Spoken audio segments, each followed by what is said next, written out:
गैज़ादानी में बच्चादानी में और जिस्म के अंदरूनी हिस्सों में ख़ास तौर से, तो उसमें एक तो पानी की रसौलियाँ हैं जिनमें पानी होता है, और एक रसौली जो है वो होती है जिसमें गोश्त होता है और रिश्तेदार जो हैं वो उसमें उन गोश्त के अज्जा ही होते हैं और कुछ चर्बीले मादे होते हैं। ये आम तौर पे इन्फेक्शन के नतीजे में होता है।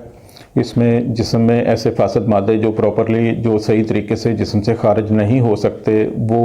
जिस्म में मौजूद रहते हैं और कुछ अर्सा उनकी मौजूदगी जो है वहाँ पे